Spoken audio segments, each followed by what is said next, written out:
Today we're going to be talking about college and the Army. Whether you're active duty, Army Reserves, Army National Guard, we're going to hit on it. So without further ado, let's get to it.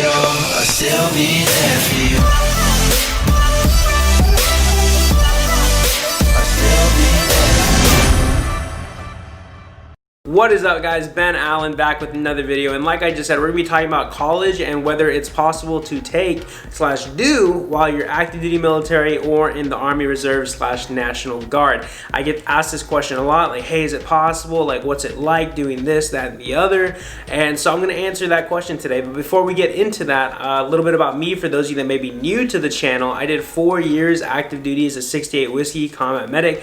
I got out as a sergeant in September 2019, and I did the whole civilian thing for a couple weeks, about a month, and then I was like, you know what, I'm gonna join the Army Reserves. So I joined in October 2019. I've been in the Reserves now for almost a year. So if you have any questions whatsoever about active duty or the Army Reserves, I'm pretty knowledgeable on both. So feel free to hit me up, drop a question. Best possible place to reach me is through Instagram at Ben_Allen175. I answer every single question I get on there. So definitely feel free to do that. If you're new here, be sure to subscribe to the channel and turn on that bell notification. That way you'll stay up to date whenever I drop a new video or go live to answer your questions. And if you're excited about the military, you're excited about taking college while in the military, give this video a big old thumbs up. It really helps us out when you guys like this video. So it takes 2 seconds to do it, so I'd really appreciate your support. And drop down in the comment section what you're gonna go to college for, or like what you're excited about being in the military for. And with all that out of the way, we're gonna go ahead and start with active duty, and then towards the end of this video we'll cover college in the Army Reserves and National Guard. But active duty is a bigger portion because there's going to be a lot of things that are going to affect how many classes you can take and what all you can do with college, and just depending on that. So straight out, guys, being active duty, especially as an enlisted soldier, it's going to make college a little more difficult. I personally did not do it just because I didn't want the added stress. Personally, I knew what I could handle, and just an added layer of education and stuff like that wasn't for me at the time, right? So I really didn't do any of that, but my friends that did, you know, they talked me through the process. I almost started a few times, just never went through with it 100%. So I know the process to get started, just never actually doing it. But I have a bunch of friends that did college in the military, and one of the things that I noticed with all of them is just the amount of stress that they were under, just in terms of our unit not really working with us to between their college schedules and things like that to help give them the time to actually complete classes and courses and tests and stuff. And just on top of like a busy work schedule at work, you know, whether it was working in the motor pool, doing the daily tasks that we needed to get done as soldiers. It was just a bunch of stuff just coming down that would affect their free time pretty much to be able to complete these classes. And that was one of the biggest things, is the free time available, because the Army isn't a regular 9-to-5 job. There are some jobs in the military that are like that, but for the most part, you're working like odd hours. Like, you're gonna be waking up most of the time around like 5:30, 6 o'clock to be at formation at 6:30 to start PT. You finish PT around like 7:30, 8 o'clock, could be an hour, could be an hour and a half. Some units even do 2 hours of PT. It's crazy, I know, but it does happen. And then, you know, you go home, shower, eat breakfast, and you gotta be at work by like 9:30. And then from there, from 9 to 9:30, it can go to whatever time until you're getting released, until you finish what you need to do for that specific day is when you'll get released. And even sometimes if you finish what you need to finish for that day, chances are they'll just keep you in the office until like something else comes down. That way they have you available to task you out and send you to go do that specific detail or job that needs to get done. And so by the time all of that finishes, you know, it's gonna be like late at night, maybe. It could be not, or late in the afternoon. It's not gonna be 5, it could be 5:30, you know, 9:30, it could be 8:30, 7:30, just anything. It could be, there was nights where we worked until like 11:30 just to get stuff done. So that does happen. Another thing that comes into play is how many classes you're trying to take, right? Because, you know, you can be doing, you know, like I would recommend 1 to 2 classes at most, just because the more you take, the more you're gonna be stressed out, because you're gonna be focused on all these different things, and you may not have the time to do it all, if that makes sense. I know that was one of the biggest complaints some of my friends said, that they wish they didn't take as many classes. But again, it all comes down to how much you can handle and what you feel comfortable with doing. Just keep that in mind. Now, in terms of benefits that can help you with college while you're active duty, you're not going to be able to get your GI Bill until you finish that contract, right? But there is tuition assistance, right? And pretty much what this is, I believe it's $4,000 every year to help with college. And the only thing with TA, tuition assistance, is you can't use it until you've been at your unit for about a year. So that's the only thing with that. But other than that, I highly recommend, if you do plan on doing college, utilize your TA, utilize that tuition assistance, because it's pretty much free money. It's helping you. Yeah, you have to sign a military contract to get it, but still, it's there for you to use. And I see a lot of people never use it. Like me, for example, I never use my TA. Do I wish I could go back in time and use it? Yeah, it probably would have benefited me more. I probably would have been closer to having a degree than I am now. But that's in the past, and now I can impart that information onto you guys and tell you, like, hey, definitely use that TA. It's there for you. And sometimes, even if you're waiting a year, you can take advantage of like the CLEP programs. I'm not too knowledgeable on them, but I know if you go to your educational center on base, most bases have them, right? It's Ed Center. You can type it in, you can ask your leadership, hey, where's the Ed Center at?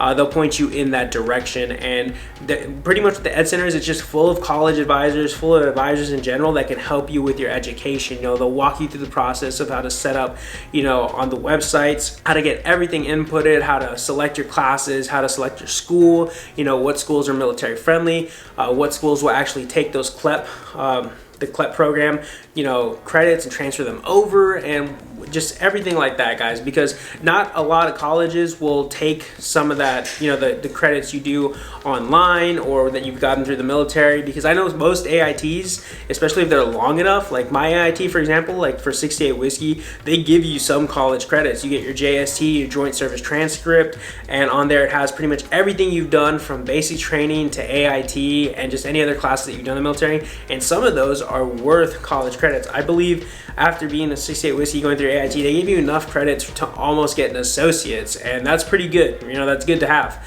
just because pretty much you've done almost 2 years worth of college working towards the bachelor's, and then you're good with that. But that's just something to keep in mind as well. Definitely utilize the Ed Center. And so with that being said, I'm going to go ahead and read off some actual first-hand experience that I had some buddies send over on tips and tricks that they would want to give you guys to definitely, you know, just better your chances at succeeding while taking college in active duty. So I'm going to pull up my phone, get that pulled up for you guys, and go ahead and read it off. All right, so first one is from my buddy. He says, number one, right, the schedule is making your own time, right? This is like tips. So pretty much it's very hard to balance school and full-time work, especially when in the Army and has a massive amount of control on your personal time. Yes, the Army definitely does have a bunch of control over your personal time. Even when you're off, they can be like, oh, hey, come back to work, we forgot to do this, or we need to do this. So how quick you finish depends on how dedicated and focused you are in your studies. Depending on your MOS and prior coursework, it could take 3 to 4 years. If you are starting from scratch, expect 5 to 7. Again, this is all tentative based on your unit and your study habits and how dedicated you are to actually pursuing this degree, all right? So it could be less than 3 to 4, it could be less than 5 to 7, just depending on where you're at, if you have any prior college before even joining the military, so keep that in mind. They go on to say a million other factors go into this as well. Are you in a unit that is about to deploy? Does your unit go to the field once a month? Again, those are all big things. If your unit's about to deploy, you know, chances are, whether you're going to Afghanistan, Iraq, if you're going on rotations to like Kuwait, Korea, there might be certain situations where you don't have internet for like months at a time. That's a thing. Again, this is talking about the CLEP. Like I said, if you're on active duty, you can take CLEP/DSST exams for free. This is a method I used and was able to bypass the 18-hour annual credit limit that TA provided for. You can also do this if you have less than 12 months in service and aren't eligible for TA yet. Check out so they go on to say, whatever you do, don't get discouraged. There is no easy way to do college in the Army as an enlisted soldier. Take advantage of the resources you have available to you while you are in, and finish school debt-free, and then go on to use your GI Bill for grad school if that's in the future for you, or if you decide to get out. Most importantly, get an education, because a lot of people are in and they don't utilize the TA, they don't utilize CLEP programs, they don't utilize all that stuff. And you know, I mean, I'm an example. I did not utilize TA or any of that stuff just because I didn't want the added stress of college while active duty. And so I hope that helps you guys out in terms of active duty. But now moving on to Army Reserves National Guard. So it's definitely going to be a little easier going to college because the Reserves National Guard is your part-time job, right? You're not going to be there full-time like if you were active duty, where you're in the barracks and you have to show up to work every single day, like 9 to whatever times you get off. And the Army Reserves National Guard, you're only showing up 2 days out of the month and then 2 weeks out of the year for training. And so pretty much during those free times, the days that you're not there, you can be at college, right? Monday through Friday, whatever your classes are. And the only time the Reserves National Guard will really take a toll on your college life is if your unit, whether it's Reserves National Guard unit, is set to deploy or go overseas and do things like that. But even then, sometimes they have special programs where you're like non-deployable for a year to do your college, or sometimes you'll have an understanding unit and they'll give you the time you need and they'll be like, okay, yeah, you're focused on your college, we'll find somebody else, or just sometimes that's how it can play out. But overall, college is a lot easier and more accessible when you're in the Reserves / National Guard, and you still get some of the same benefits being in the Reserves National Guard. You still get tuition assistance, you still get some of the GI Bill, so all that is available to you as well. And there are still ed centers probably going to be on the bases that you drill at and show up to, so keep that in mind and definitely utilize those. Like, hey, ask your unit, like, hey, like, can I show up on this day to go get some info from the ed center, or have any of you had experience with college in the military, like, can you help me out? But definitely utilize all the resources that you have available, guys. It's gonna definitely play a big factor in whether you're successful and you're doing your time management, making sure that you are just doing good in college, whether you're in active duty or the Reserves National Guard, because at the end of the day, that's what it comes down to, right? Doing your job as an active duty enlisted soldier or an officer, whatever you are, and still making time for that college. And same with the Reserves National Guard, doing college but still making time for your Reserve National Guard unit and making sure you're still doing what you need to do, and just keeping it all straight and narrow. But that's pretty much it for this video, guys. I really hope you appreciate it. If you did, please give it a thumbs up. If you found any useful information in this, be sure to drop a comment, tell me what it was, and like the video. Again, it takes 2 seconds, really helps us out. And if you're new here, be sure to hit the subscribe button and turn on the bell notification. That way you guys will stay up to date whenever I drop a new video. If you have any questions whatsoever about college, I can put you in contact with some of my friends, or just I can look up the answer for you, or just try to find an answer for you. Or any questions about the military in general, definitely hit me up on my Instagram, drop a follow, send me a DM at Ben_Allen175. Best possible place to reach me. I answer every single question I get on there. And yeah, thank you all for tuning in. I really appreciate it. I'll see you on the next one. Later.